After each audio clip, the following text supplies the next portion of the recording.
Dr. J. Smith. The time and space is yours now. Thank you, Dr. Garas. Listen, this is great to be with you. It looks like we're 12 hours apart.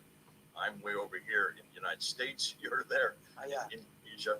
Isn't that amazing? The technology that we can use, and we're right next. It's as if you're in the next room. I would love to be there with you. I'm sorry that I cannot. I hope to get to Indonesia and to see you all in person once COVID with the pandemic. But because of the fact that I cannot get there, Zoom is second best.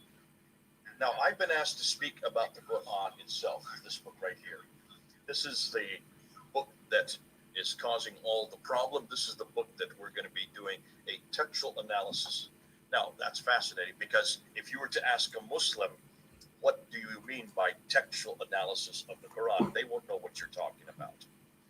There is no textual criticism of the Quran that I am aware of. Muslims do not even consider that a valid exercise, for a very good reason. The Quran is, as they say, eternal. The Quran is, as they say, uncreated.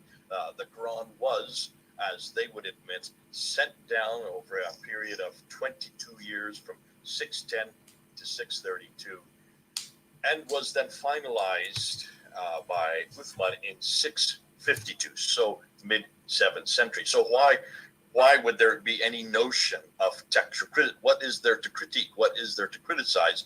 That is something for the Bible only, not for the Quran. So this whole exercise, this whole premise of looking at a book critically is unheard of. And more than that, is not done in Islam because it would not be very healthy. As you well know, living in Indonesia, there is no school that I'm aware of. Maybe you have heard of it. I don't know of any school in Indonesia that does any critical analysis of the Quran. If you were to do a critical analysis of the Quran in any Muslim country, you would have huge backlash. You would have an enormous amount of people who would not only confront you, but in some countries it's illegal and would be a capital offense. I'm thinking of Pakistan off the top of my head, where they have a law called the 295C law, which stipulates if you criticize the Quran or if you criticize Muhammad, it would be punishable by death. So you can see why this is not an exercise that's done within Muslim communities. They wouldn't do it. And for that reason, you will only find critical analysis of the Quran as something that is done here in the West. We are doing it. Don't wait for Muslims to do it. They cannot. They dare not. They will not. We can, though. Why? Because we've already done it to the Bible. This is an exercise that's been around since the 1800s. Since the 1800s, back in Germany, places like the University of Tübingen, Wellhausen, maybe you know of Wellhausen, who was one of the first, not the first, but one of the first to confront the Bible concerning the documentary hypothesis, to confront the Bible concerning historical criticism, redacted criticism, source criticism. What do I mean? These criticisms are well known within Christian circles. Dr. Ngadas, I'm sure you have studied historical criticism. I'm sure you teach it. And historical criticism starts from the premise that whenever there is a new manuscript or a new book that comes to light, has been discovered at so-and-so place, the first thing you do is you open it. You look at the text. You look at the script. By looking at the script in whatever language, then you translate it or you take it and you compare it with another text, unknown text.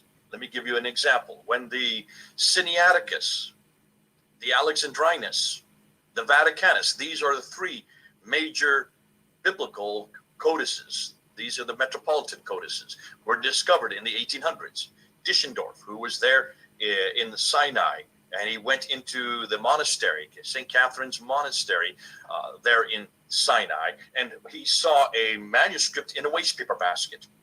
and he asked if he could look at it. And when he looked at it, he saw it was a manuscript of the New Testament written in Greek, but it was written with majuscule, these capitalized letters with no breakup of words or sentences. And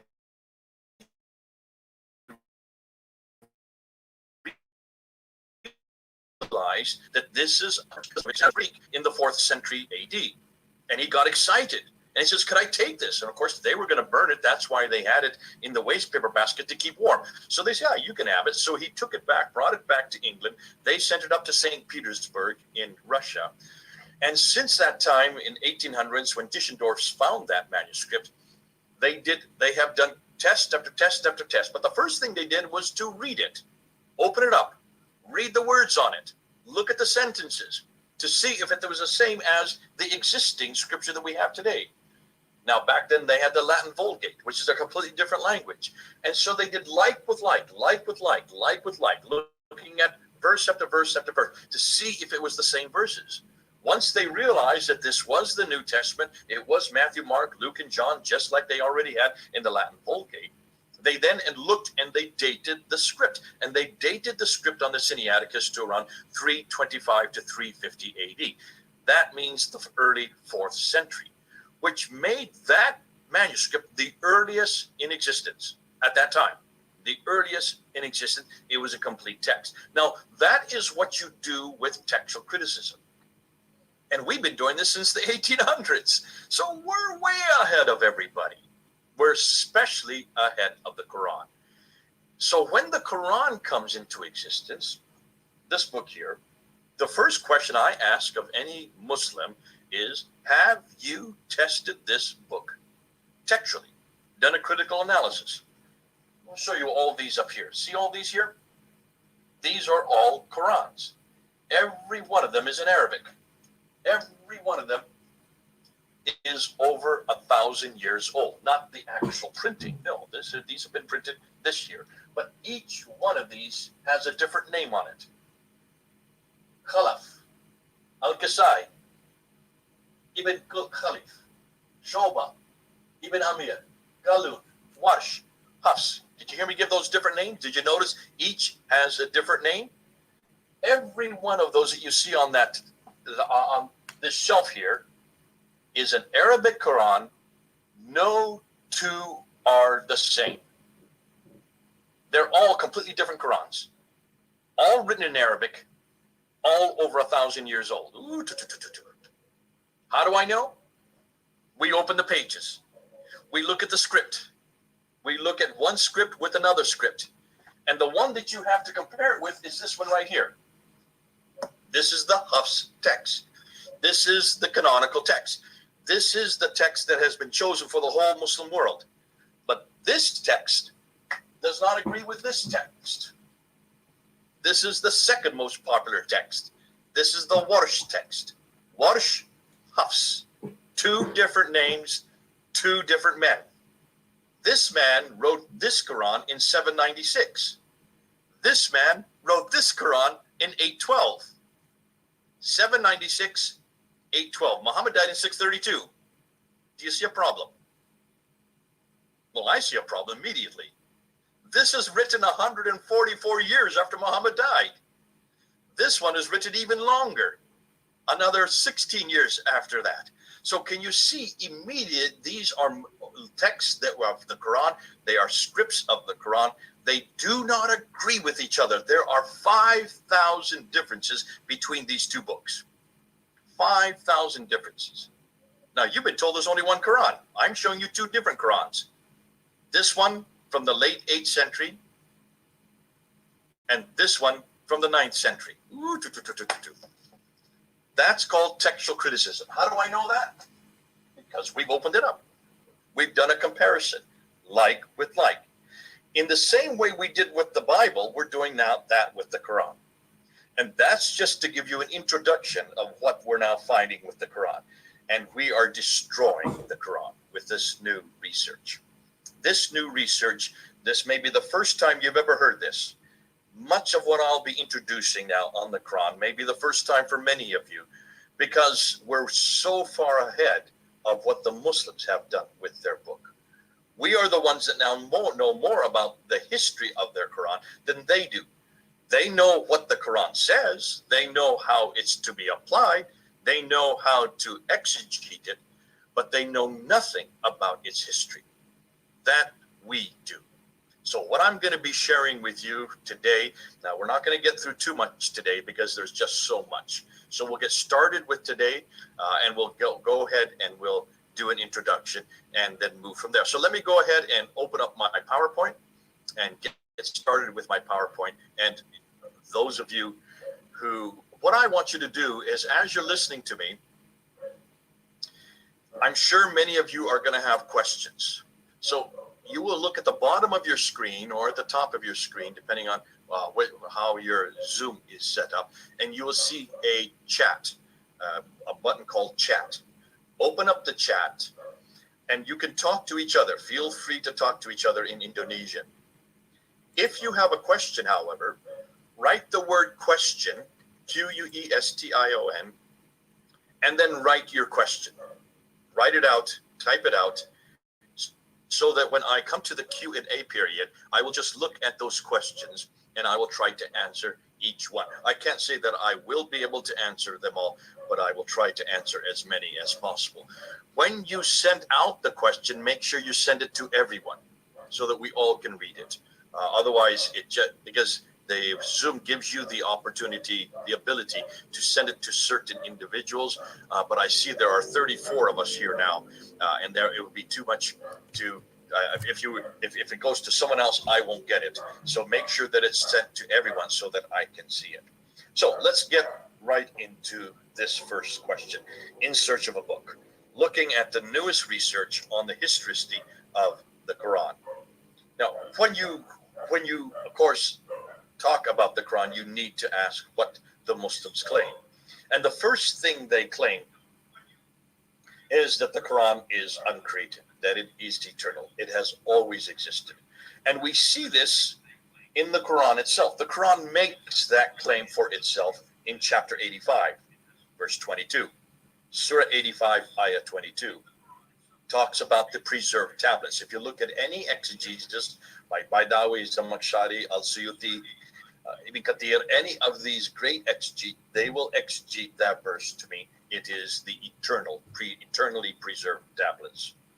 So that claim is in the Quran itself. Secondly, they would claim that it was sent down between 610 to 632, that 22-year period, to a man named Muhammad. And he was in two different cities. He was first from 610 to 622 in Mecca, and then from 622 to 632, the last 10 years of his life, he was in Medina. So sent down to Muhammad between 610 and 632. Thirdly, they would claim that it was completed in 652. Another 20 years later, after Muhammad died, Uthman then wrote the final version. And that this Quran that I have in my hand, or this one here, this is the same Quran. These are both the same. This one is the only difference is this is translated into English. It's Arabic and English. This is just Arabic. So this Quran that I have in my hand, it's the same Quran that this book was completed in 652. And then number 4, that this book has not changed in 1400 years. Since the time of Uthman, 652, till today, 1400 years later, not one word, not one letter has changed. Not one word, not one letter. So that's the claims. Those are the 4 claims that all Muslims would make. And I would say whether they are radical, whether they are nominal, possibly not the liberals. Possibly not the liberals, because they've already given up on the Quran. But they only represent less than 1% of all Muslims. So we will dismiss them. They're not important. It's really the nominals and the radicals, the ones that you have in Indonesia, the ones that you have to talk to. 99% of the Muslim world would believe those 4 items that you see on your screen. We would not make that claim. Please don't make that claim about the Bible. The Bible, we say, was created by men, therefore it's not eternal. We know when it was created. We know who wrote it. We even put the names of many of the men who wrote the different books at the heading of each book. So we know very clearly that the Bible was created, written on earth by men, using their own languages, using their own styles of writing even. Not sent down either. We would not agree that it was sent down. Inspired by God, yes, but not sent down. Not stanzil or nazil is the Arabic word that the Muslims use. It was nazil, sent down from those eternal tablets via the angel Gabriel to Muhammad, piece by piece by piece by piece, from Mecca and Medina. So we would not say that in the Bible. Don't say that it was sent down. Complete, yes, that's the only area of these four that we would agree with Muslims. It was complete, yes, in its original form, but we don't have any original manuscripts. They don't exist. We don't have any original manuscripts of the Quran for one very good reason. The New Testament, the Old Testament was written in about 1400 BC up until the 4th century BC.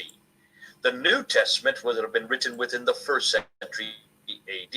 But at that time, they only had papyrus because they were not wealthy enough to have parchment or vellum. That was on animal skin, very expensive. So since they only had papyrus to write on, which are interlocking leaves, those disintegrated and they would have dissipated by today. So you would not expect them to last for 2,000 years. So we don't have any originals of the New Testament that we know of. The earliest we have are fragments like the Bodmer Papyrus and the John Rylands manuscript, the fragments of the John Rylands manuscript in Manchester, England, the Bodmer Papyrus in Switzerland. Those would be the earliest, and they are 2nd century. It's not till you get to the 4th century that you get a finally complete Bibles. Why? Because then you had Constantine, who was emperor, who commissioned the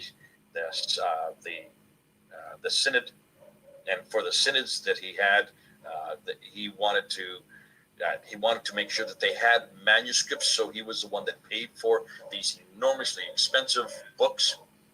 Council of Nicaea in 325, I think he commissioned, from what tradition tells us, he commissioned 50 of these. Not all of them were finished. Only a few of them were made by the time of the Council of Nicaea in 325. Possibly the Sinaiticus is one of them, or the Alexandrinus. Sorry, not the Vaticanus, which is in the Vatican in Rome, would be a second one of those two codices commissioned by Constantine. But he was wealthy. He was emperor, so he was wealthy enough to commission these books, these codices, these parchments written on animal skin. The Sinaiticus itself, I understand, just to write that one book took 62 62 gazelle deers, the skins of 62 deers,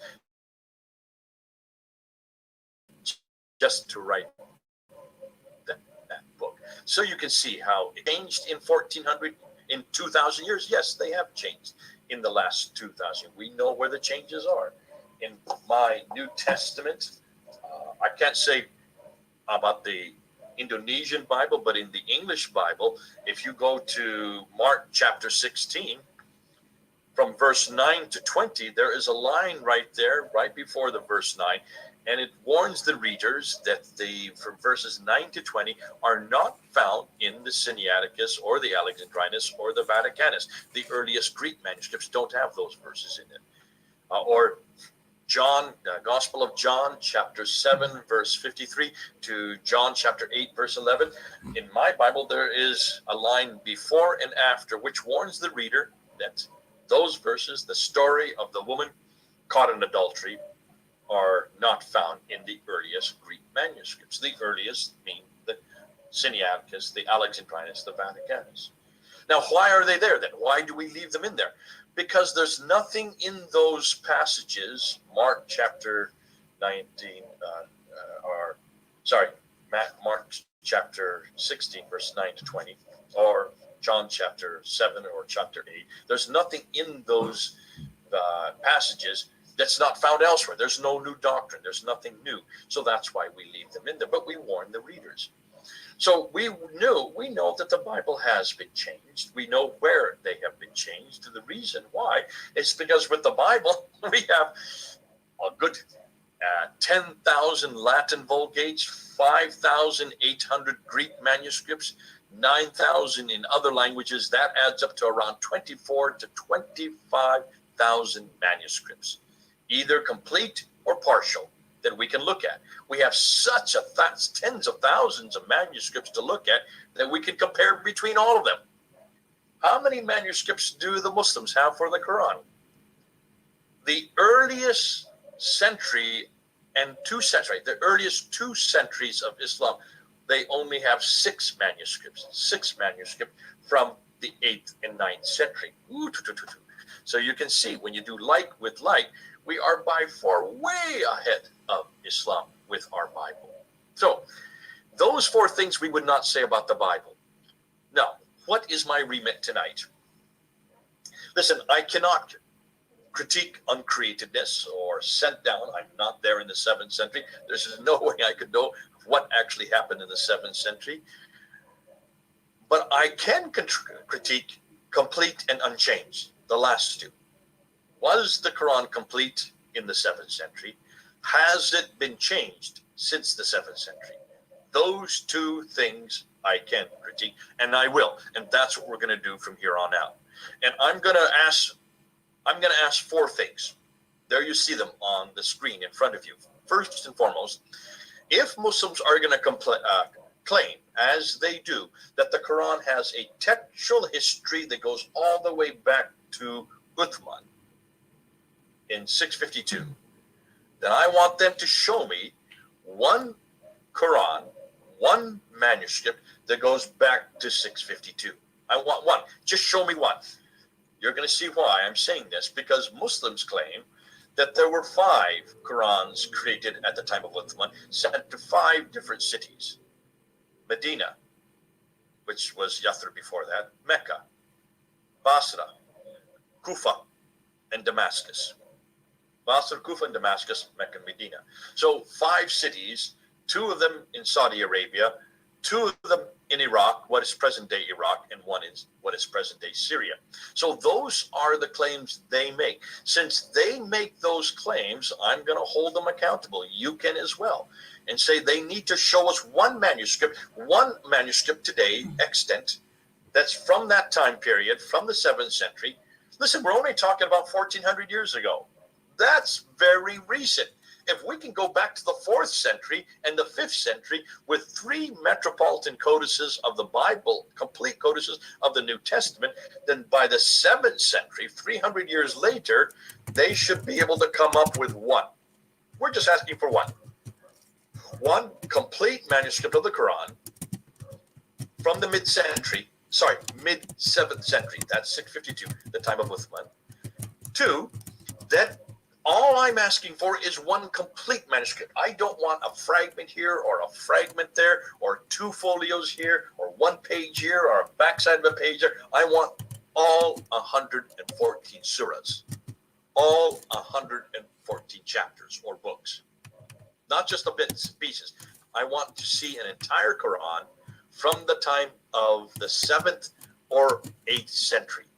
Listen, I'm not even asking for the time of Uthman. I want to see if they can even come up with an entire manuscript by the 7th century.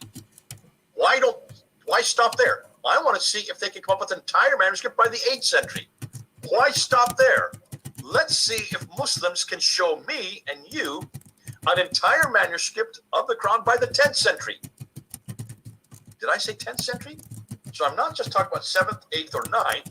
I want to see if they can show me a complete manuscript of the Quran in Arabic that's exactly like this one here from the late, this they claim is from the late 8th century.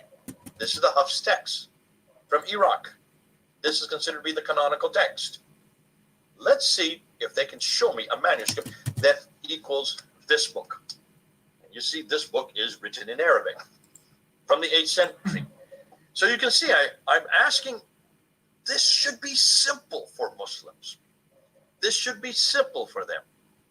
Well, we're going to show you that it is not so simple. Take a look at this one up here. Can you see it? I'm pointing to it. That is the Topkapi. That is the entire Topkapi that is claimed to be from the time of Uthman. I will destroy that in a future lecture. I also have over here, in fact, I've got it right behind me, right over here. I don't know if you can see these down here. I have two other ones, one from the Ma'il, from the British Library, which is the Ma'il Quran, and the Petropolitanist Quran, which is from the Bibliothèque Nationale in Paris. Those are 3 of the 6 that I've been talking about, 3 of the original 6 manuscripts. We're going to go and unpack them later on, and I have access to them. They're in my office. I have every page from those 3 manuscripts, and we are now looking at them, and not one of them is complete. Not one of them is complete. Not one of them completely agrees with each other, and not one of them completely agrees with the Quran we have today. That's for a later lecture. Let's hold off on that. We'll get to that at a later time. So, obviously, that means I want them to show me a complete manuscript from the 7th century. I don't want 8th, 9th, or 10th. I want it from the 7th century, all 114 surahs, that is unchanged. Word for word, letter for letter, exactly like this Quran that I have in my hand today. That's what I want. Let's see if Muslims can give me that. Now, there will be 12 areas that I'm going to investigate. We're not going to do them all today. We're already over a half an hour into the talk, and I'm just getting to the introduction. But I'm going to be looking at what modern Muslim leaders claim, what they claim today about the Quran. Then we're going to look at what early Muslim scholars said in the past, in the 9th and 10th century, and see if those claims jive, if they're the same claims. You're going to find they're completely different claims. We'll look at some of the historical anachronisms, if it is an eternal Quran that has always existed eternally on those preserved tablets in heaven, sent down to Muhammad. If that is the case, then it should have no historical errors, because it's eternal. If it's eternal, that means it has no human manipulation. Humans can write errors. God makes no error. So let's look and see if they have any historical anachronism. We'll be looking and seeing where quite a few of the stories come from, because we have been able to find many of the stories in the Quran do not come from God at all. They come from men, earlier writings. We're going to look and see the sources for those stories. And then we're going to get into some of the more damaging material. We're going to look at how the Quran came into being in the 7th century, what the Muslim traditions from the 9th and 10th century say, from the 9th and 10th century say about how the Quran was put together in the 7th century. And we're going to show you problem after problem after problem. But hold on to that. Let's wait till we get there. Then we're going to look at some new damaging material that's just come out it's not come out, it's just been made public in the last year alone, since last June 8, an interview happened. And we're going to look at the bits and pieces of that interview and show you how when this went all over the world and got up onto the internet, it shut down any idea that the Quran has been preserved completely. And it's called the Holes in the Narrative interview. Holes in the narrative. Hold on, you'll see what I'm talking about when we get there. And we're going to show you there's not just one or two. There are 30 different Arabic Qurans. I just have 8 or 9 here.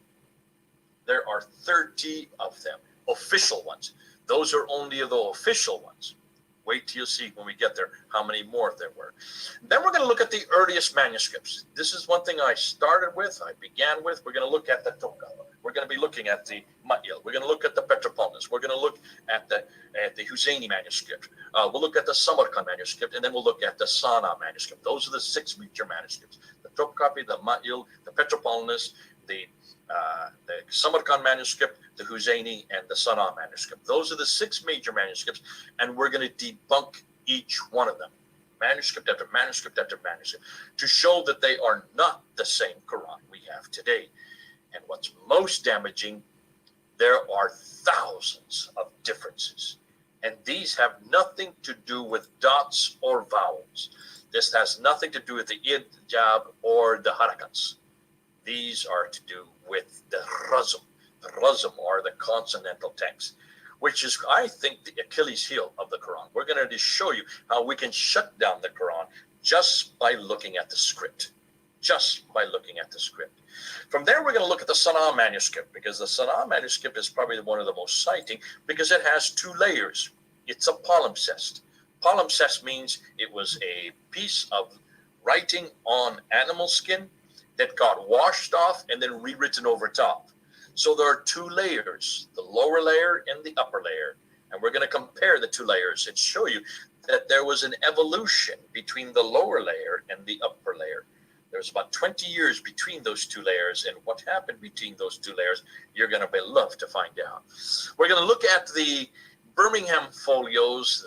I call it the 4 carbon dated lab reports. We're going to look at carbon dating. That's what the Birmingham folios we're doing. We're going to show you not only how inexact those lab datings are, but what exactly are the Birmingham. What is this Birmingham manuscript?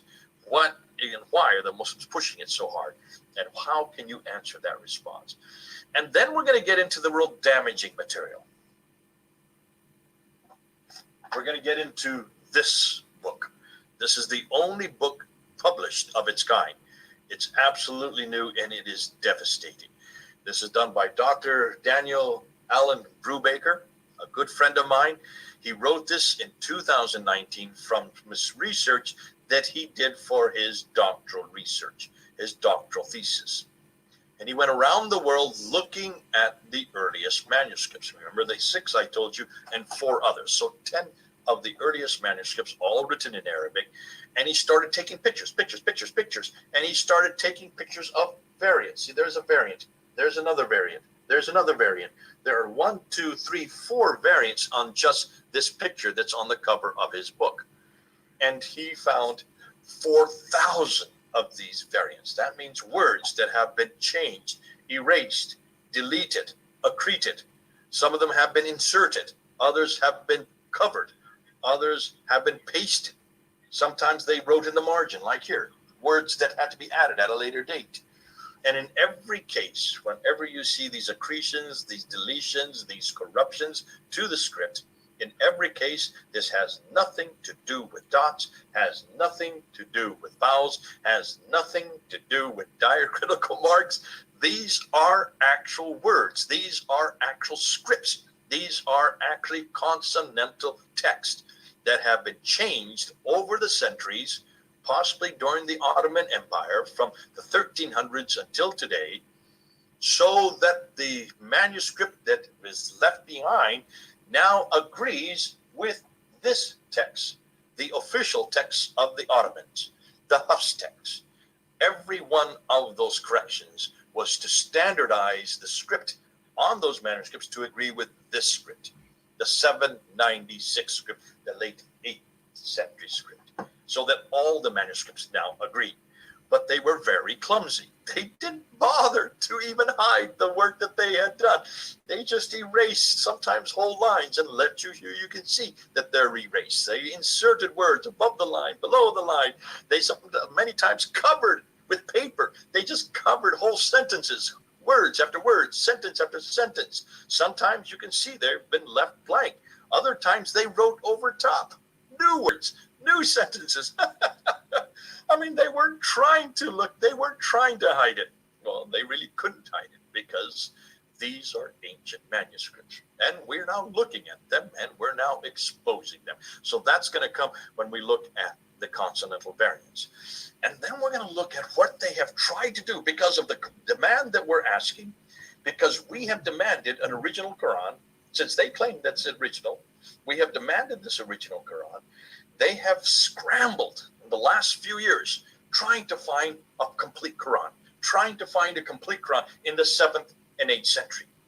And they've come up with 63 different fragments, 63 fragments to make 96% of the Quran by the 1st century AH, by 719, by the early 8th century. 63 fragments. Wait till you find out what we now know about those fragments. But you're going to have to wait, because we're going to destroy any notion that there was a complete Quran by 719.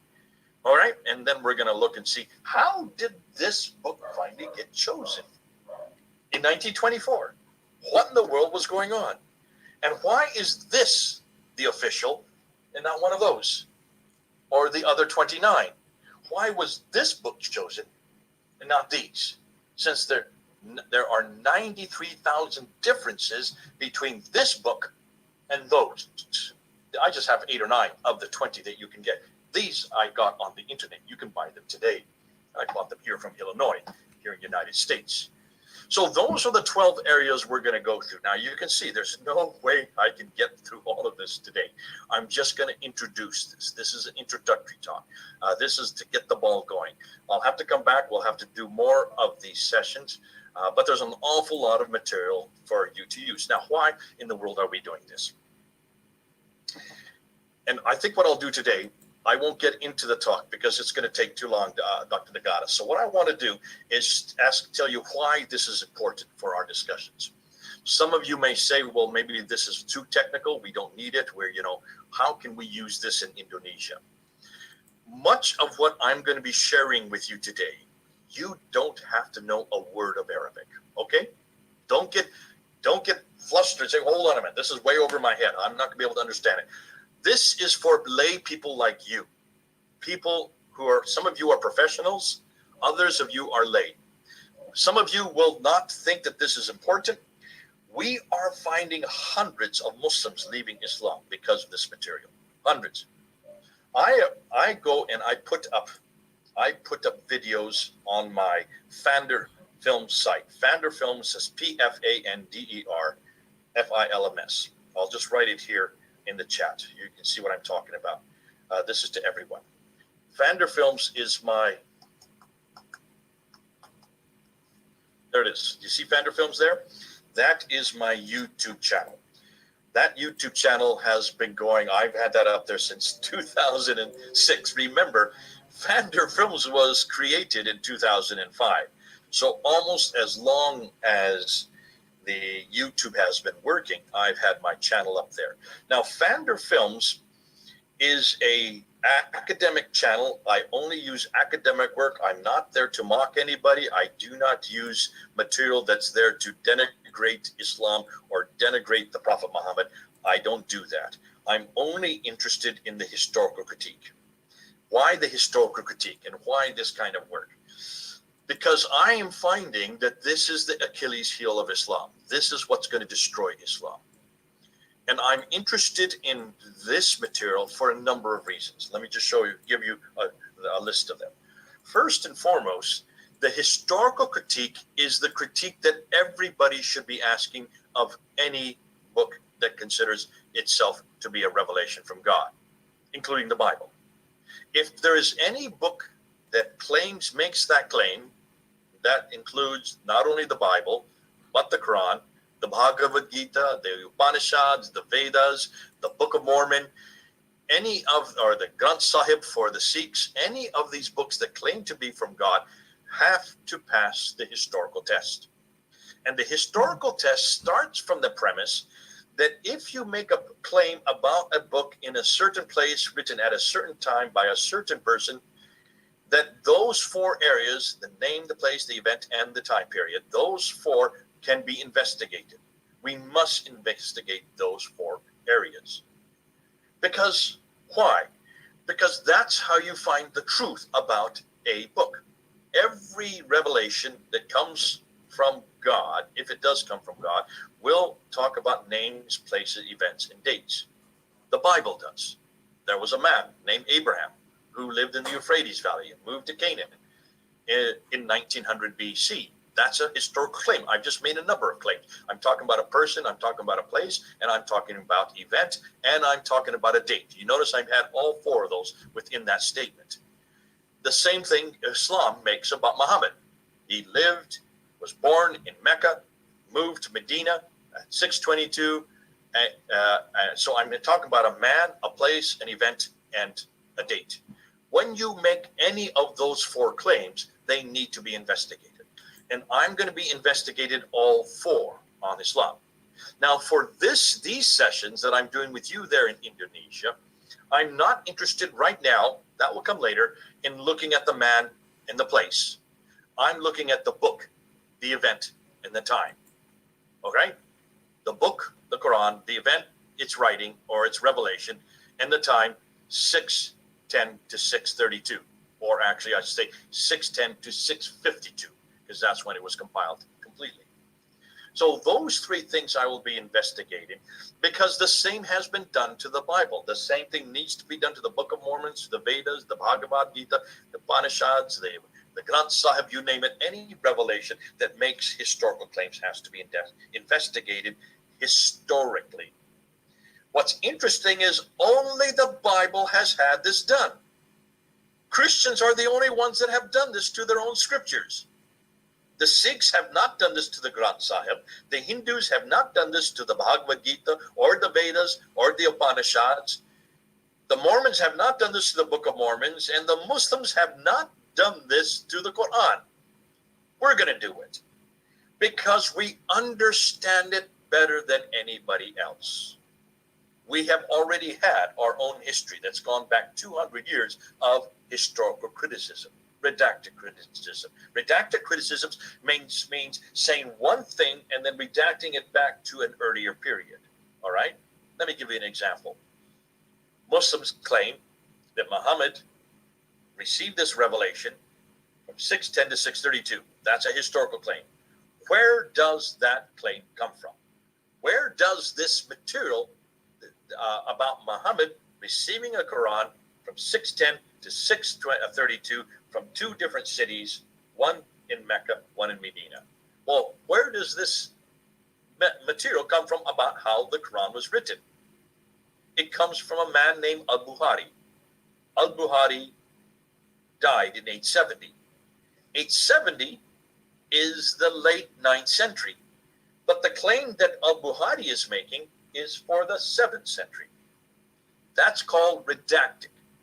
Redacting it back. So he's saying in the 9th century that this book was written by Abu Bakr in 632, then rewritten by Uthman in 652, and that all the other manuscripts that disagreed with the book written in 652 had to be burned.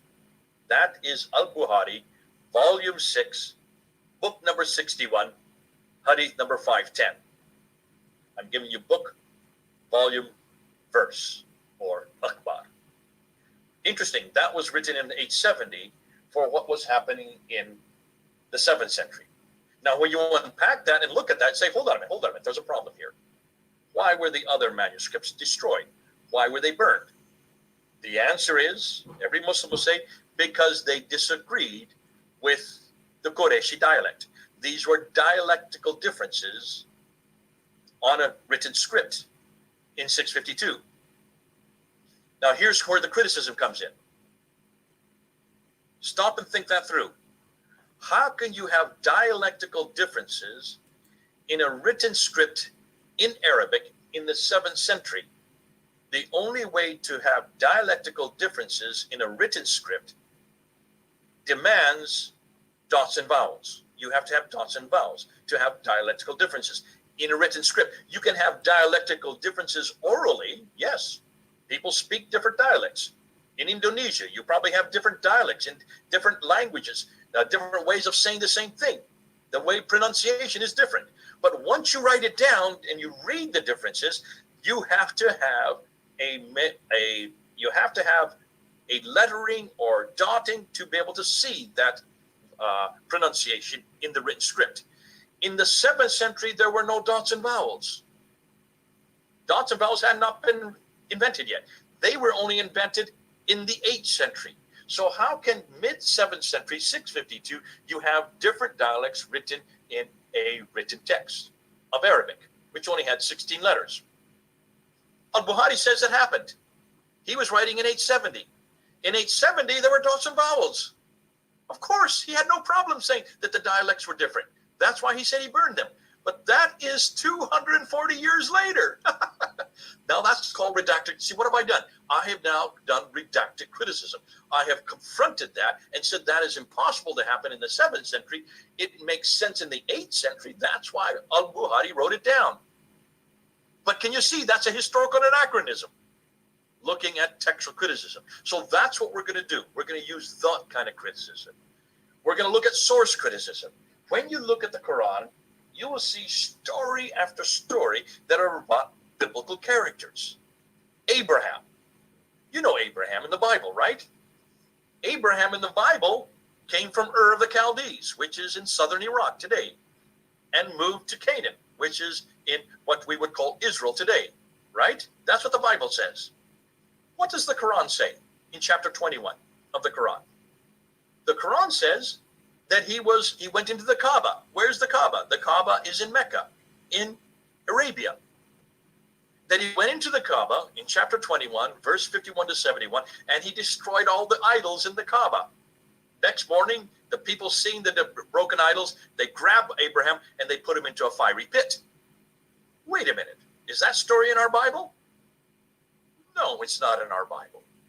We don't know of Abraham ever going way down south. He never went to Arabia. He never went 600 miles away, and he never went into any Kaaba and destroyed any idol. And he certainly did not get thrown into a fiery pit. That's Shadrach, Meshach, and Abednego. So how did that story get into the Quran? It's not from the Bible. So where did it come from? We know exactly where it came from. It came from a Jewish apocryphal account called the Mishnah of Rabbah, written in the 2nd century basically as a bedtime tale for children, written in the Jewish community, written in the vernacular, so that was then translated into Arabic. So by the 8th century, the Arabs who were trying to put together the Quran grabbed this story, put it into chapter 21, verse 51 to 71 without looking at the Bible first. Why? Because the Bible had not yet been translated into Arabic. Not until the late 9th century was it translated, not till 868 was it translated into Arabic. So this was the only story they had for Abraham, and they put it into chapter 21. That's called source criticism. Are you following this? Source criticism means looking and seeing where these stories came from and how is it that they lifted them in the 9th century or the 8th century and put them into the Quran, but they would never have been in existence. They were the wrong story at the wrong time with the wrong people in the wrong place. Bingo. That means we can throw those stories out. And the Quran is full of those kind of stories. So we're going to look at the tactics criticism, we're going to do source criticism, and then we're going to do the most devastating, which would be textual criticism. I'm going to do an awful lot of textual criticism, and that's where it gets fun. But before we do that, I want to open it up to questions and answers, because the reason that we're even doing this kind of exercise is because historical criticism is the most neutral of criticisms. You notice everything I've said in the last hour, not quite an hour, we're coming up to an hour. You notice everything I have said is not from a Christian polemic. Have you noticed that? This is not a Christian polemic. This is a historical polemic. Polemic means going on the offense. Apologetic is defense. Polemic is offense. I'm going on the offense. I'm asking questions of the Quran. But I don't have to be a Christian to ask these questions. Anybody can ask these questions, including you. But this means humanists, atheists, Hindus, Christians, anybody can ask these questions because this is completely neutral. It is the most neutral of exercises. That's why it is the easiest for you to use, because those same questions were already asked of the Bible. What's more, they're politically correct. Anything, have you noticed I've not said anything in the last hour which is hateful of Islam or Muslims? I've said nothing that's Islamophobic. Therefore, you will not find me in prison. You will not find me being arrested. Because I am not confronting Muhammad and saying things about his sexual proclivities or about what he did to women or about his violence. I let others do that. I like the David Woods do that and the Sam Shamoons do that and the Hattuntoshes. They can do that. I'm not interested in mocking Muhammad. I am interested in asking the historical questions. which not only safeguards me, it safeguards you, because you're in Indonesia. And in Indonesia, if you're going to spend your ministry mocking Muhammad, they're going to put you in prison. You're going to have litigation after litigation. You'll be going from court case to court case. And more than that, you could actually lose your life. You notice, I do not get strikes against my videos. David Wood and Hatun and Sam get strikes against their videos all the time. Why? Because they're doing the mockery, which is perfect, okay to do that, but not in Indonesia. Please don't do that in Indonesia. I say the same thing in Pakistan. I say the same thing in Saudi Arabia or in the Middle East. That is not the kind of material you should be using when you're in the Muslim context, for two reasons. It's not very healthy. Secondly, an awful lot of people who are listening. You will lose an awful lot of Muslims. Once they hear you mocking their prophet or saying something that is embarrassing about their prophet, they're going to turn you off and walk away. We do the same thing. When Muslims come up to me and they start mocking Jesus Christ, why should I spend my time listening to them? I don't want to hear mockery. I want to hear criticism that is based on factual evidence that comes from a historical context.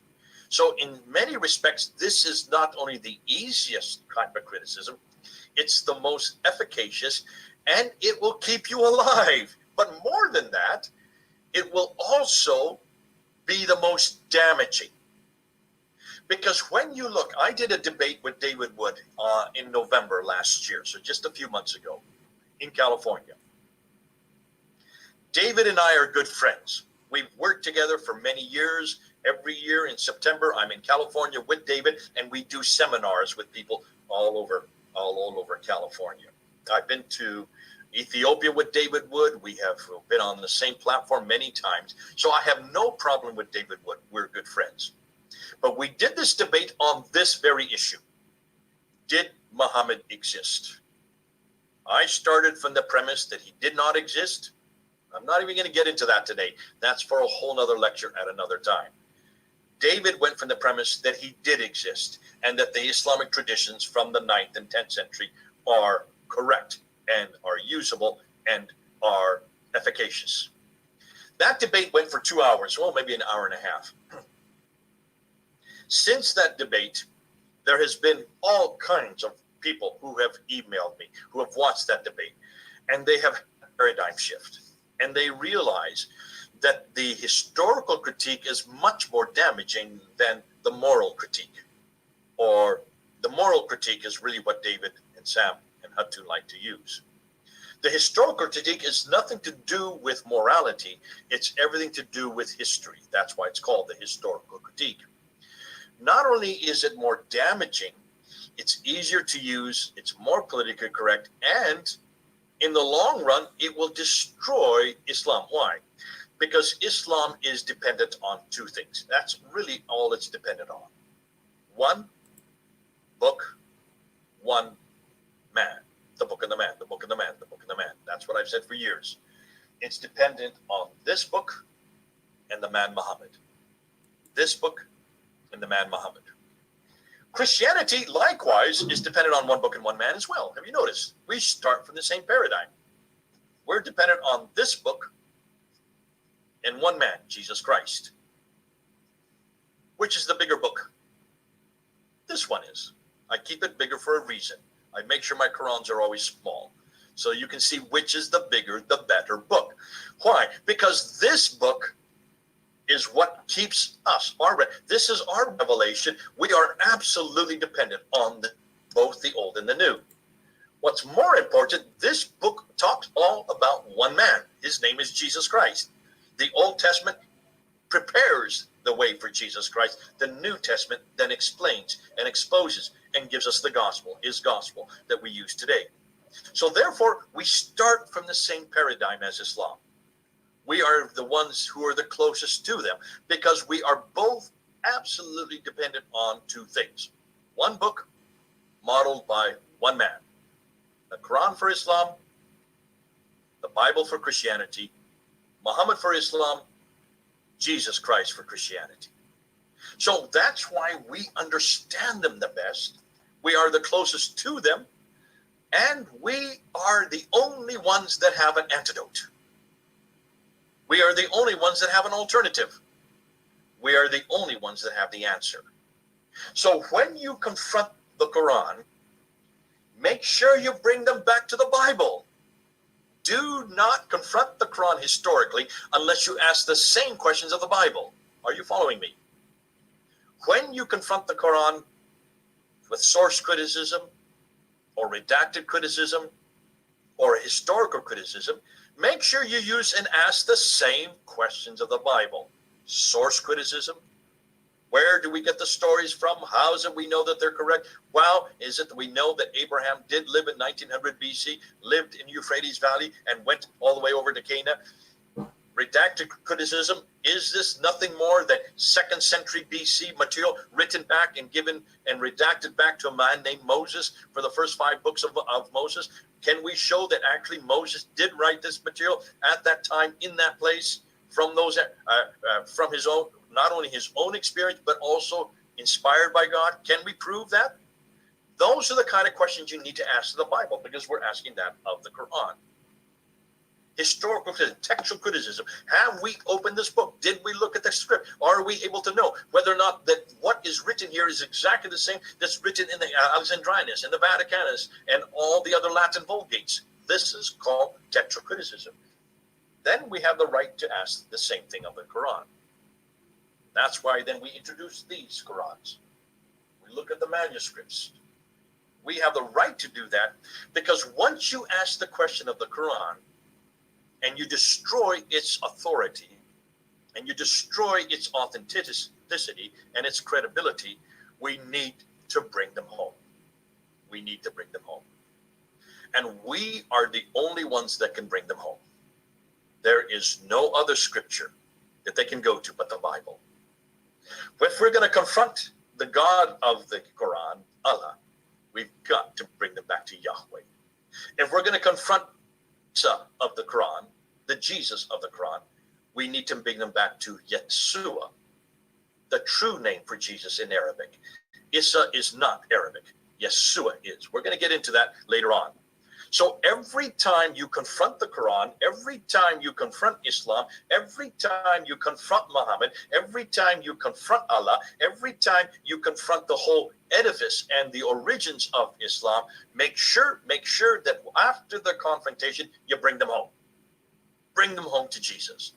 Bring them home to Yahweh. Bring them home to the Bible. Because we are the only ones that have an answer. And I'm going to end with this before I open it up to questions. This really, the penny dropped for me when I was in London. I spent 25 years in London. Every Sunday, I would go down to a place called Speaker's Corner for 25 years. I counted it up the other day, and I found out that I was at Speaker's Corner 1,100 times, over 1,000 times. I went to this corner, which is in Hyde Park, which is the bastion of freedom of speech. It only happens on Sundays. It's been going for 160 years. I was there in 1992 up until 2017. For 25 years, I would go every Sunday whenever I was free, if I was in town. And I would get up on a little kitchen ladder and I would take on sometimes 10, sometimes 100, sometimes thousands of Muslims at a time. And I did this every Sunday. Now, when you're on the ladder, you don't have computers in front of you. You don't have iPhones that you can look at. You have to have everything memorized in your head. And we would go on every subject. When I started introducing historical criticism there at the corner, really in 1995. And then in 2016 and 2017, we introduced the Kirat in 2016, these books here. And by the time I had to leave to come back to America, I was leaving. I was there in 2017, July 30th, 2017, my last Sunday at Speaker's Corner. I was saying goodbye to everybody. As I was leaving the corner, the last man to come and say goodbye to me was an atheist. He had tears in his eyes. He said, "Jay, why are you leaving?" I said, "Well, I'm moving. We're going back to America.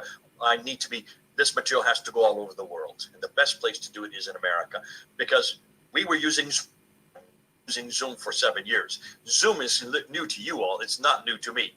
I have been Zooming meetings for over 7 years now. I said, we need to go and we need to get this all over the world. Now, there was no pandemic at that time, so usually I travel from country to country to country, which I hope I can do in the future. And he was looking at me, he had tears in his eyes. And I said, what's your problem? He says, Jay, you must not leave. I said, you're an atheist. Why do you care about what I'm saying? And he said, because you're the first Christian we've met that's actually talking our language. I said, what language are you talking? What do you mean? What language?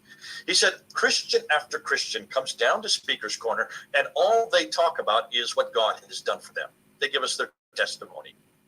And we don't care diddly squat about their testimony, because that's what God's done for them, but that's not what God's done for us. You, however, are the first one that's speaking our language. I said, explain what you mean. He said, as atheists and humanists, we don't care about what God has done for you. Our question is much more simple.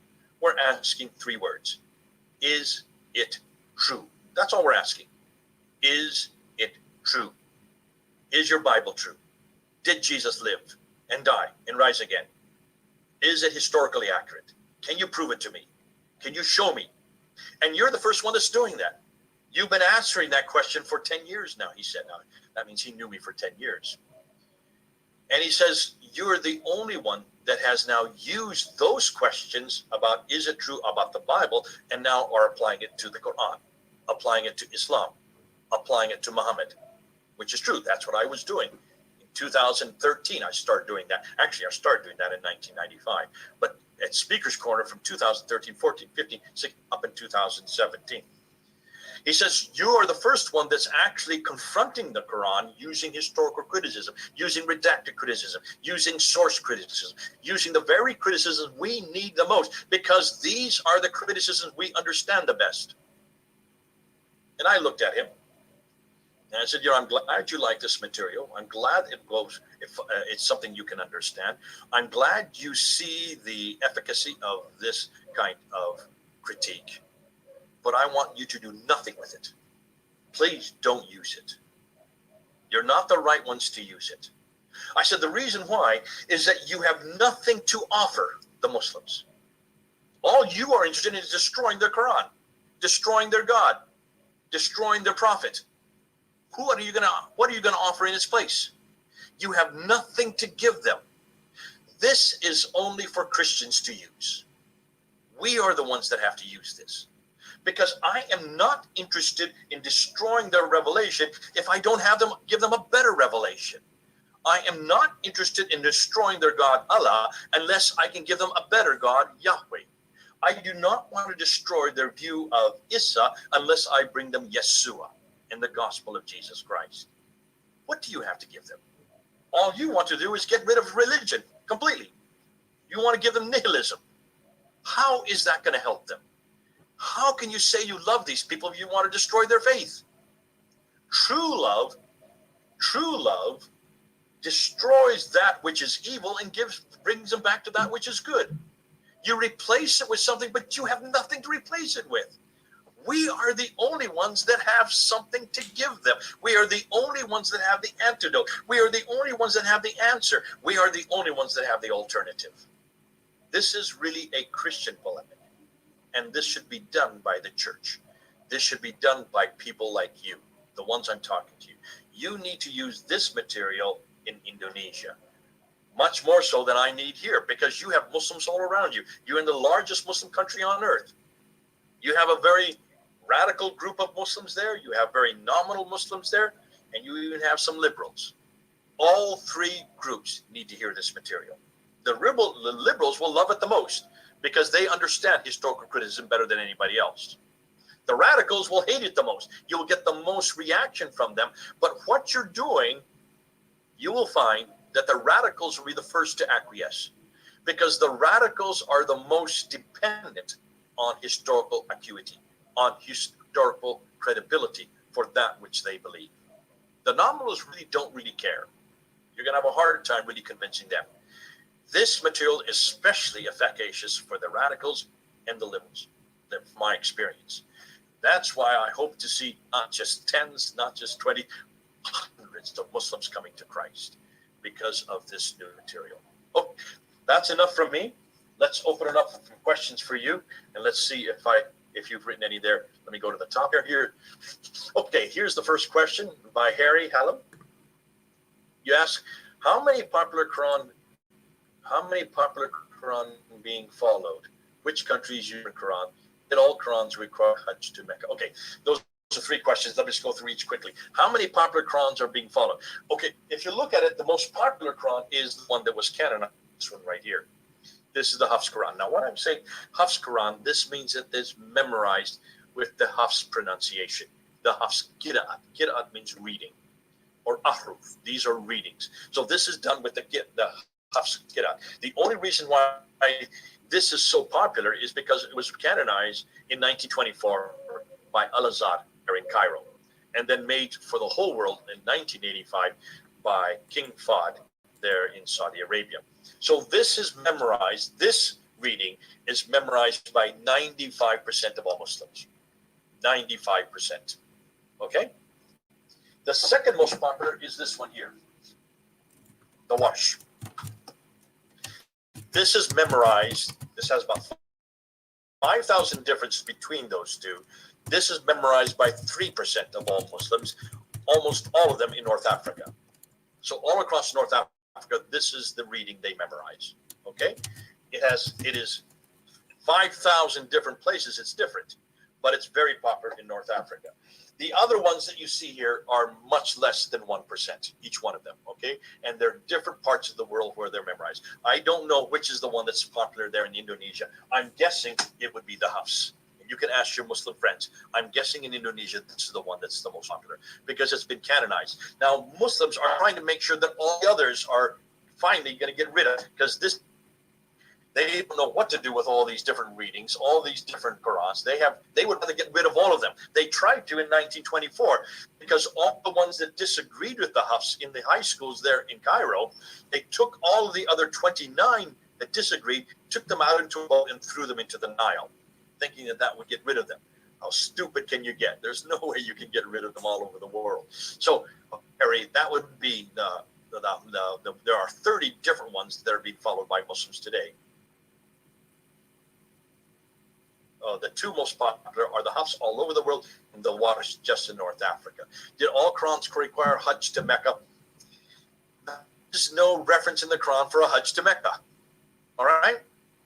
The closest you're going to get is chapter 17, verse 1. In chapter 17, verse 1, it says, go from the great mosque to the farthest mosque. The great mosque to the farthest mosque. It doesn't say Mecca or Medina. It's just great mosque to the farthest mosque. So what's the great mosque? Well, Muslims today translate and interpret that means Masjid al-Haram.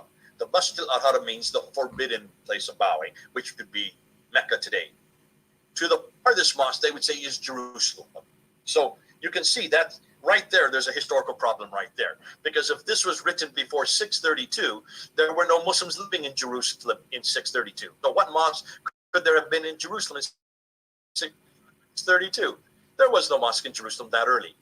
The Muslims didn't even get into Israel or up to Jerusalem until 638. Another 6 years later, well, that's a historical anachronism.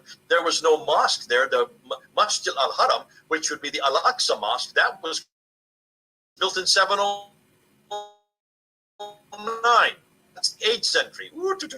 So coming and going, we've got them. Can you see? This is called historical criticism again. And you can see that's an anachronism. So there's a lot of problems with that idea.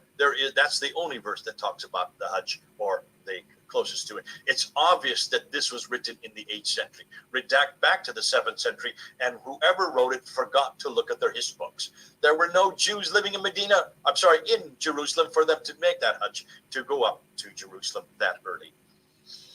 Okay, any more questions? I don't see any more. Oh, here's one from Dolly Noviedo. What is the typical objection you find when discussing these findings with Muslims, and how do you answer those objections? Do you see ability to read and speak Arabic is required to discuss about this matter with Muslims? Okay, there's two questions. What's the typical objection I get? You don't speak Arabic. That's the first kind of thing they always want. Now, I do read and write Arabic, but have you noticed, have I said anything that's Arabic today?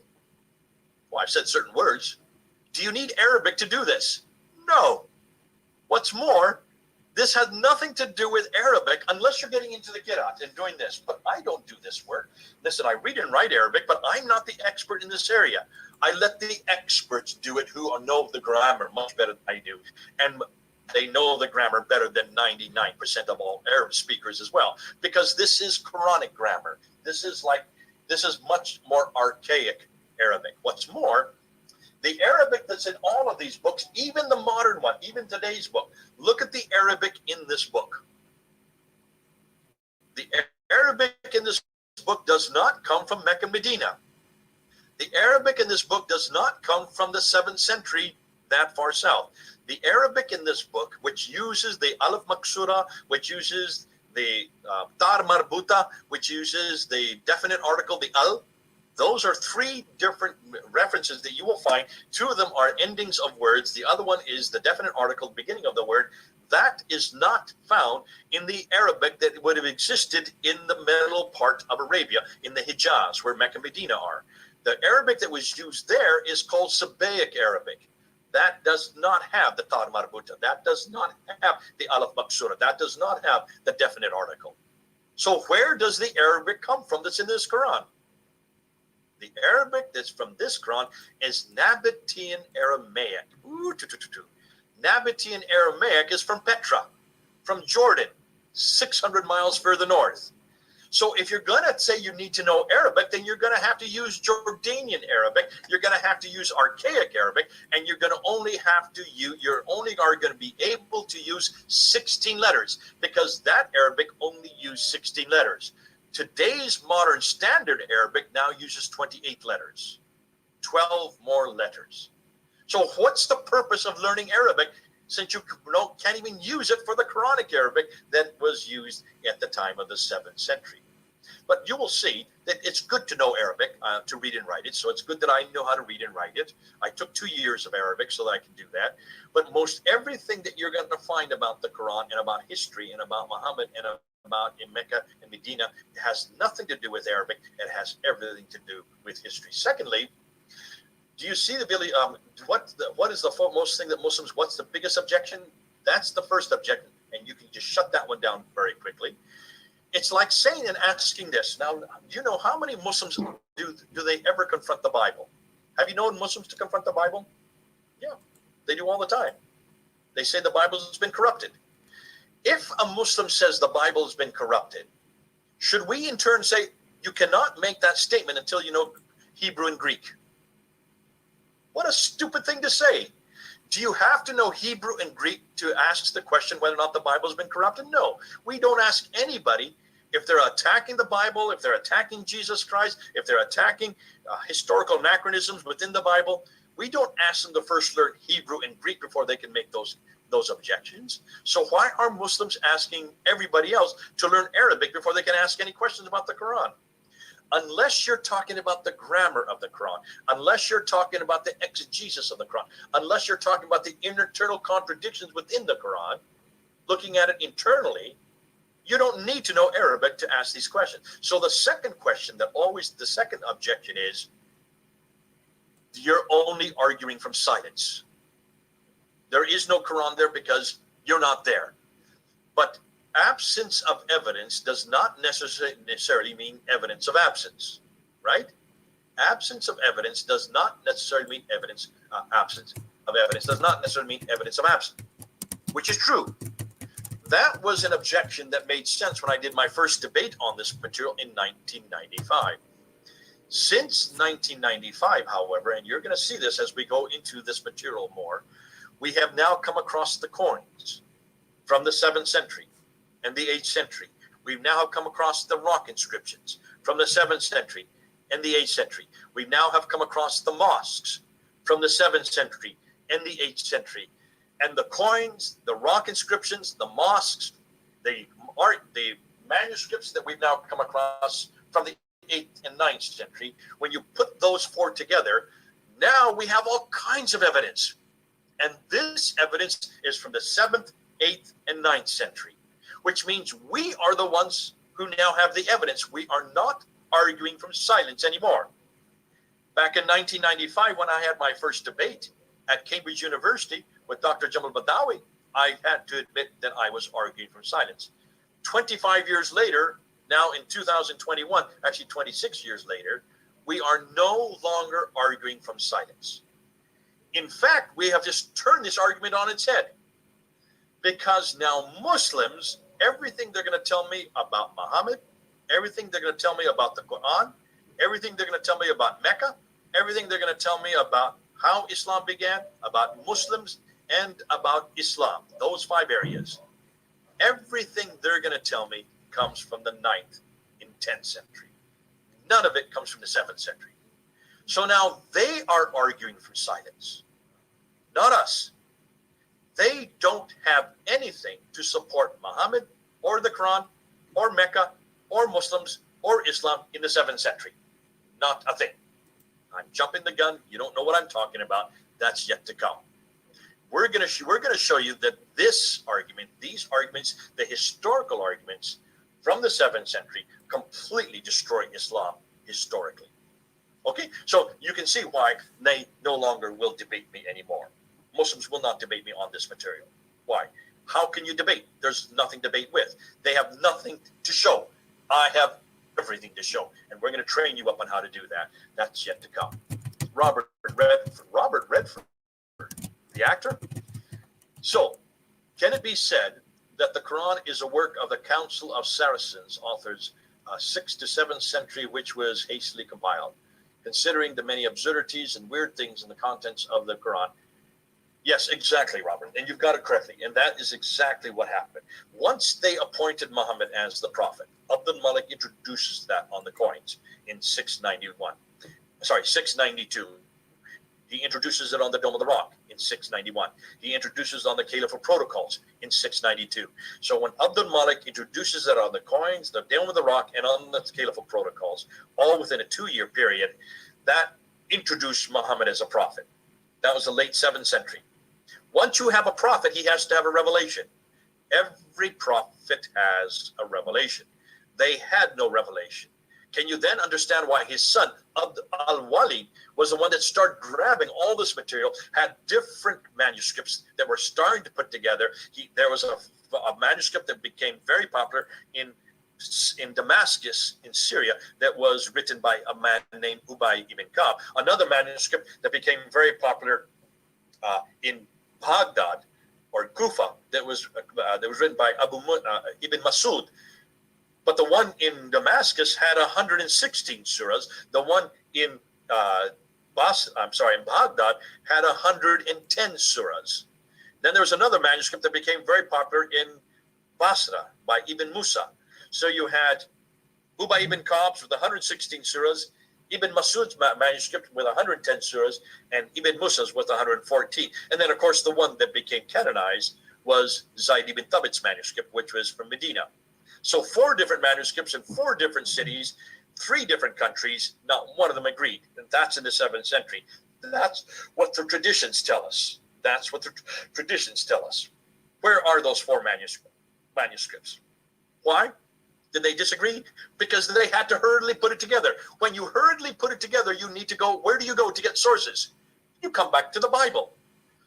They thought they were coming back to the Bible, but look at all the stories in the Quran. In chapter 5, verse 31, in chapter 5, verse 32, the story of Cain and Abel. It's not a story that I see in my Bible. Where did that story come from?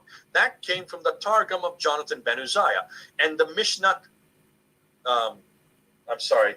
the Bar Sanhedrin, a 5th century document. Those are 2nd century and 5th century Jewish apocryphal writing. Look at the story of Solomon and Sheba in Surah 27, ayah 17 to 44. That's a story from the 2nd Targum of Esther, a 2nd century apocryphal account. So they started borrowing all these Jewish apocryphal accounts, and then the story of Jesus in Surah 19 and Surah 3 and Surah 5. These are all sectarian Christian sources, all written in Syriac, and they are Gnostic writings. That's why the Jesus in the Quran I don't recognize. He's a Gnostic Jesus. He is a Jesus who spends his whole time as a baby doing miracles as a baby. I don't remember Jesus doing any miracles as a baby. And then as an adult denying his divinity. I don't remember Jesus ever denying his divinity. It's not the Jesus of the New Testament. It's a completely different Jesus. Even the name Isa is not Arabic.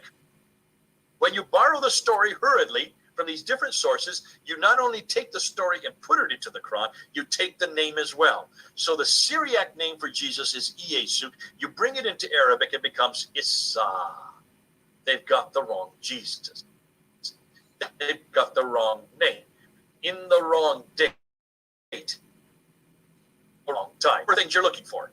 I just use redacted criticism, source criticism, and textual criticism to eradicate the person of Jesus Christ in the Quran. Do you see how easy this is? That's why it's when and it's a great question you're asking, Robert. It's obvious that this was put together rather hurriedly. It's obvious it's almost all borrowed from other sources. And when you borrow from other sources, you borrow the inaccuracies, you borrow the historical anachronisms, and you borrow all the corruption. They're corrupted scriptures. They went to the wrong scriptures. They should have gone to the Bible and borrowed the Bible. Okay? Okay, great question. So that's from Robert Redford. Coming on down to Dolly Novieto, could you give us some examples on the variants found in the different Quran versions you have that are the most damaging and have huge differences in meaning? Listen, Dottie, we could do that, but not today. We're going to unpack those. We're going to look at them. I'll give you slide after slide after slide. I have about 70 slides just doing a comparison with the Hafs and the Waters, the Hafs. About 43 of them are just between these two books right here. How easy this is. And if you're going to buy 2 of the Qira'ats, buy these 2. Get these 2. Keep them in your library and show them to Muslims. And then just write. Show where in each of them. And you'll see the words are different. Phrases are different. Sometimes change the meaning. In every case, when you change the word, you change the meaning. When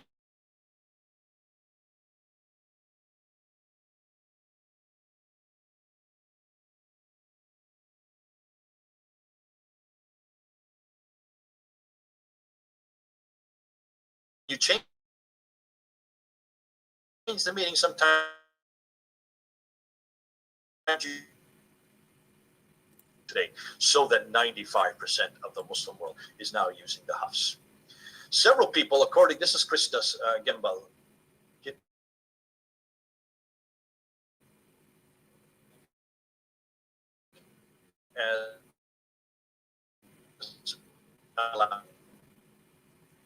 Ali added, it's true. Let's go from the same century. Now, I don't know when Aladdin, what century they came from. What we do know is that the century where the story of Muhammad was the next century. The first one to write down his story is a man named Ibn Ishaq. He died in 765, but we don't have his story. We have this book here. This is the story of Muhammad. This is the classical account, translated by Alfred Guillaume. Now it says up here a translation of Ibn Ishaq. That is a lie. Nothing Ishaq. We don't have any, we have no idea what Ibn Ishaq said. So who actually wrote this book? Not Ibn Ishaq. So Guillaume didn't do that. It was Oxford University Press that did that. Because the Muslims are demanding called political correctness. This is called dimitude. This is called acquiescence to Islam. They want to get the biography back to 765. 765 is 130 years after Muhammad. Even that's damaging. Ibn Ishaq is damaging. But we have nothing from Ibn Ishaq. We don't know if one word is from Ibn Ishaq. So his book. His name Ibn Hisham. He died north. He did not come to Mecca, Medina. He did his work in Baghdad and in Kufa, which is hundreds of miles north and hundreds of miles to the east. He had nothing to do with Mecca, Medina. He lived in the 9th century, and this is the first biography of Muhammad right here. This was all therefore had to be concocted. But this is 200 years after Muhammad's death. 200 years is the first biography we have about Muhammad. Can you then see why that's so damaging? That's why Muslims don't want you to know this. That's why we're going to introduce this from the get-go when we come back the next time that I speak. Now, John Trevor, in your earlier presentation, you were talking about to do a research on the 6 numbers of the fragments. How far have you gone? We now have finished that. That's all going to come up. The 63 fragments. We're going to do that, but that's coming yet. It may be a few talks because there's an awful lot of stuff to unpack. So hold on to that one, John. We'll get to that. Dolly asked this question. What do you think about Altikulich's response to Dan Brubaker's book? Is there any other response out there from academics or Islamic scholars about his research? Yes. Haitham Sidki had the first response, and he wrote his response in 2019, December of 2019. Daniel Brubaker has done a complete response to that. That was just set up 2 months ago. If you go up, and if Dr. Goddess, if you could ask me for that, email me and ask me for that, I can send it to you in PDF, and you can send it out to everybody. So that has been responded by Dr. Daniel Brubaker himself. He has just shut that whole paper down. Now, what Dr. Altikulich just came out a few weeks ago, Dan Brubaker now has got his book, an entire book written by Dr. Altikulich on trying to shut down Dan Brubaker. Why great in the Islamic world today? Remember, Islam's greatest scholar on the Islamic. This is, he was the one that printed this. He was the one that did the research on this. All the earliest, this is supposedly the greatest, I've got it upside down. Might happen if I have it right side up. This is the earliest, supposedly the earliest manuscript of the Quran, the Topkapa.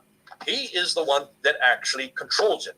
He is the only one that has, and it's done by Altikulich and Ekmeddin Ihsanullah from the Nation of Islamic Conference Research Center for Islamic History. This is their best scholar on the issue. He is the one that has done the work on the Topkapa, the Samarkand, the Ma'il, the Hosseini, the Petroponus, and the Sanaa manuscript, all 6 manuscripts. They're all introduced on that book, his research. Why would he spend his time attacking this little book here? This is only 100 pages long. Why would the greatest scholar in Islam even consider this important?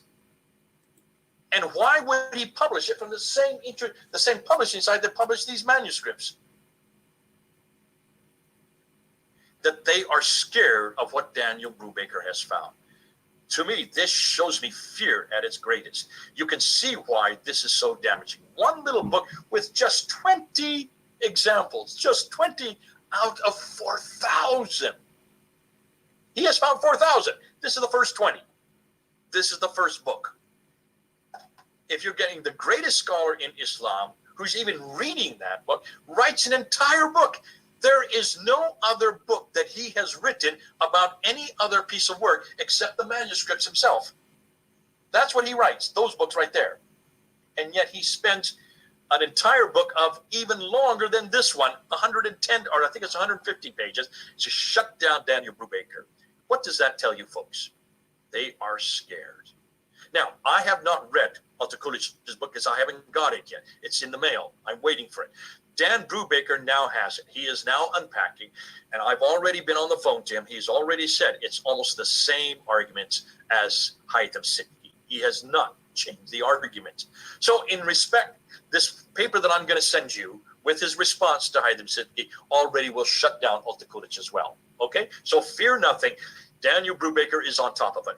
But isn't this quite an accolade for Daniel Brubaker?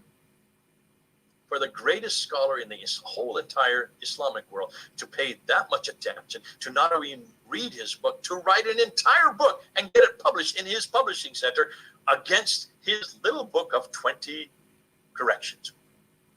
Woo! I mean, when this came out, I got on the phone to Daniel Brubaker and said, God bless you. Can you see how much damage you're doing?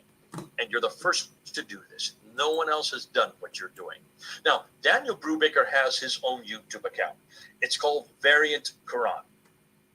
VA, let's write it here, Variant Quran. You need to go up to his. There, I've just written it on the, that's to everybody. Oh, sorry. That should be to everybody. Just do this again.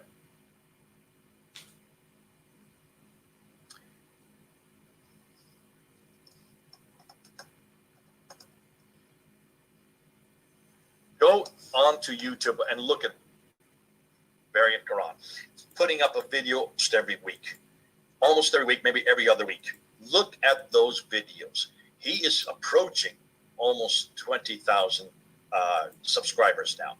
Yet everything he's putting up there is about these variants. He's only been going since last June. He's not even a year up there, and he's already coming up to 20,000 subscribers. The material he's putting up every other week or every week is going to be the most damaging. That's why I praise God for people like Daniel Brubaker. The fact that he has spent his whole career working on these corruptions, on these changes, on these variants, shows that the Muslims don't know what to do with them. So what do I think about Alquran's response?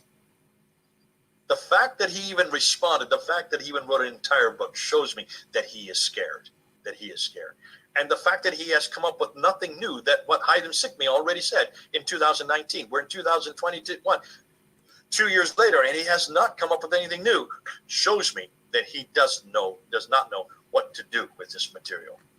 Okay, I think one more question here from Japheth John. Of all the Muslim cultures that you have debated, have anyone ever acknowledged the various versions of the Quran that they actually have? And what were the comments on these variations? Japheth, no Muslim will debate me on this. My last debate I did with a well-known Muslim was in 2014. That's 7 years ago. In the 1990s, I did all the debates in Britain for all the universities. Whenever there was a challenge by Muslims to a Christian on the university campus, they would have me come debate in Britain at the time, from university to university, debate after debate on every issue. By 2010, the Muslims were so angered by what I was doing, they shut down and had me expelled from every university. So from 2010, I could do no more debates because I was seen as persona non grata. Why? Because they called me a hate preacher, an Islamophobe. Yet everything I was debating were their debates. They were challenging us to the debates. And every issue where they chose the issue. So how could I be a hate preacher unless they were hate preachers as well? How could I be an Islamophobe unless they were Christianophobes? So it was rather ironic. But in 2014, then, I challenged Dr. Shabir Ali. Dr. Shabir Ali, I would say he's probably the world's best debater, Muslim debater in the English-speaking world, which is where all the debates are happening in English. He and I debated on the Quran, and I was the one that introduced these 6 manuscripts, including that one up there. I introduced them for the first time using Daniel Brubaker's material. Now, this book hadn't been printed, so I just used his doctoral thesis. And at that time, Daniel only knew of 800 variants, only 800. So that was in 2014. Shabir Ali's response to that was, who cares? I don't need manuscript evidence. We know that if you take this set of verses with this set of verses, you get the number 19. When you look at this verses with this verses, you get number 19. When you look at these words with these words, you get number 19, 19, 19, 19, the miracle of the number 19. That's all he could come up with, the miracle of the number 19. I finally, in the rebuttal, I turned to him and I said, which manuscript are you looking at? Are you looking at the Tope copy? There are no verses in the Tope copy. And the verses that do exist, the way it's put together, does not follow the Quran that we have today. Are you looking at the Petropolitanus? It only goes up to 25% of the Quran. That one's not complete. Neither are any of these complete. And there was no versification that early. So what verses are you looking at? What reference are you going to? He finally had to admit it was this book here. The 1924 Hafs text. 1924, that's less than 100 years ago. It was not even 100 years ago, this book here. I said, that's not even 100 years old. And you're finding this number 19. I said, what about the Tope copy? See if you can find number 19 there. Or why don't you go to the Petropolitanus? Or why don't you go to the Mayan? Why don't you go to the Samarkand? And why don't you go to the Sanaa manuscript? Because none of them agree with each other. There's no verses there. You won't find 19 in any of them. So even if you find a miracle of 19, you can do that with any book. You can do that with the Bible. You can do that with Moby Dick. That has been done to Moby Dick. I said, you can find all kinds of numerization. That's called numerology. It's a great exercise. It means nothing more than if you put into a computer that has many variations, you are going to get patterns within every piece of literature. That's all it is. It's patterns. He had no rebuttal. He had no rebuttal. He did not know that these earliest manuscripts did not agree with his theory. He had no idea because no one has studied them. Remember, I said at the very beginning of this hour, nobody has studied this in the Islamic world because you don't dare study the critique of the Quran. You don't look at a critical analysis of the Quran. If you do, you would not live very long in the Muslim world. To say nothing of, you would lose your career. He would lose all his funding. To say nothing, that would shut every door down to him from getting into Muslim enclaves. So you can see why there is no rebuttal, and nobody will now debate me since 2014 on this material. Would you debate me? Would you take me and go public with this? Because in debating me, that means it goes public. Once it goes public, we film it. Once I film it, it goes up on the internet. That means everybody can see this material.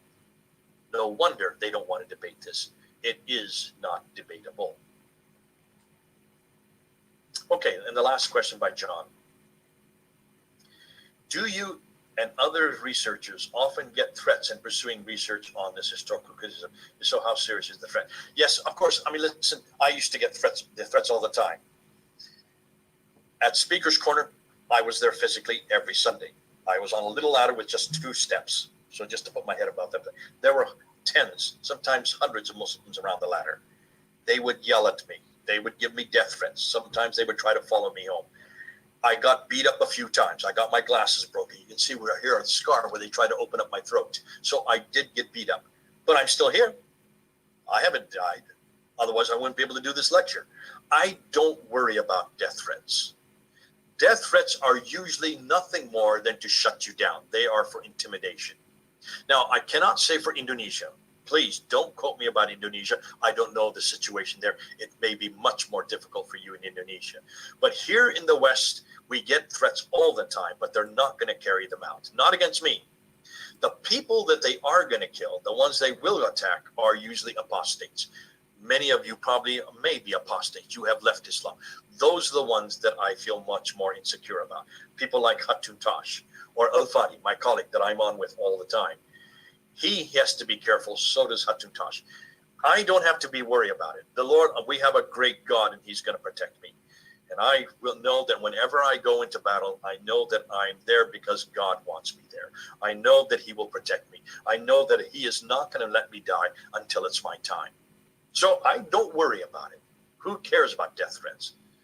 In 25 years of going physically down to the corner every Sunday, many times I would look at the camera as I was being recorded, and I would say to the Muslims who are watching me, you know where I am every Sunday. I'm here at Speaker's Corner at Hyde Park in London every Sunday. Come on down. If you have a problem with me, come and please say it to my face. But I am protected by the Lord Jesus Christ. I've got the Holy Spirit. I've got 2 angels on branches above me called Harry and Larry. I've never seen them, but the Muslims have seen them. I call them Harry and Larry. I've got another angel, a black angel, who has now protected me twice. One from being kicked to death, and another time from being punched. And he put his body around me and got me out. And he took the punches for me. And when I turned around to thank him, he had disappeared. I call him an angel. He's my black angel. I call him Barry. So I have Harry, Larry, and Barry. 3 angels, 2 in a tree and 1 on the ground, who keep me protected. All of you will be protected. There are angels protecting you. Once you go into battle for Jesus Christ, you're going to be protected. So don't worry about the death threats. The Lord will not let you go until it's your time. And it's really not your time. It's His time. And I see there's one more question here. Several people said that the story of Muhammad is as fake as Aladdin, Al-Abiba, Sinbad, etc. Is it true? Because those, I think I already answered that question. Same century. No, I've already answered that one. So, John, I hope you got it. Yes, it is true. It is like Alibaba, but not from the same century. Those are actually predate the 7th century. The story about Muhammad does not even begin to appear until the 8th century, not till the mid-8th century, not till after 749. Okay? And was finalized in 833. So that's the 9th century. So really the story about Muhammad does not really be introduced until the early 9th century, 833 and later. Okay? Well, listen, Dr. Nagadas, I'll give it back to you. It looks like that's as far as we're going to go today. We're coming up on 2 hours. Thank you for your time. We'll have to plan another time because I only got into the introduction, but maybe that's good that we did the introduction. If there's any last question, I'll take them now. Other than that, I'll give it back to you.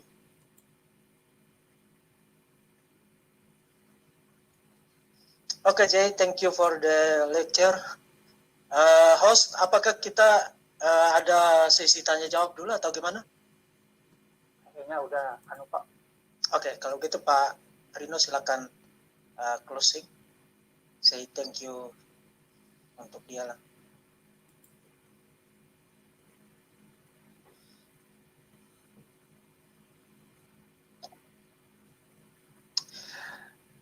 Okay, Jay, thank you for the lecture. I think there is no questions anymore. So we really hope that we can do this anymore in future. Yes, just let me know the time. Just let me know the date, and we'll get together. And I'll certainly do more of these sessions because there's an awful lot more yet to unpack. And thank you for your hard works and research and all of your efforts for the glory of the gospel. We pray for you from Indonesia, and we hope you pray for us too. We have the same difficulties here as well as you in the West, but we will do the work for the glory of God, and God will protect us from anything will threat us, and He will bring the most glory for His name. And thank you, Dr. J. Smith. Let me end with God prayer. bless you. So let me pray quickly for you all. Lord, I want to thank you for this time, this session. I want to thank you for these great men and women who live there in Indonesia, who are in ways are really on the battleground. They're really on the frontiers. Lord, they need this material more than any others. Lord, help them to understand it, help them to be able to inculcate it, and help them to be able to use it in their own ministries. As we leave now, we ask, Lord, to not only infill us with your Spirit, so that we are given the right words to say in the right time, in the right season, and with the right people. Because it is your ministry that we're doing. This material is not good enough if we just leave it on our computers or leave it in our minds. We need to speak it out. We need to be able to teach it. We need to be able to debate it. We need to be able to discuss it. And more than that, Lord, we need to bring about disillusionment in the Quran and in Muhammad and in Allah and bring them home to you, our Lord Jesus Christ, your gospel, and your scriptures. Lord, may that be always on the forefront of everything we do. May we minister for you, and everything we say, may it represent you. In Christ's name we pray. Amen. Amen. Thank you, Jay. See you. Thank you, Dr. J. Thank you, Dr. J. See you. Thank you, Dr. Bye-bye. J. Thank you. Bye-bye. Bye. Hope to see you back.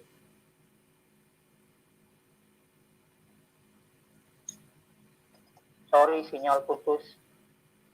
Okay. Tiba-tiba putus, Pak. Aduh. Terima kasih, Pak Deki. Terima kasih. Pak. Baik. Terima kasih, Pak Deki. Jadi saya juga pamit ya. Ya, Pak. Minum air putih, Ya, Pak. Pak. Amin. Terima kasih, Pak Deki. Thank you, Pak Deki. Thank you, Pak Deki. Pak. Thank you, Pastora Marife. Pastor Thank you, Pastor. Thank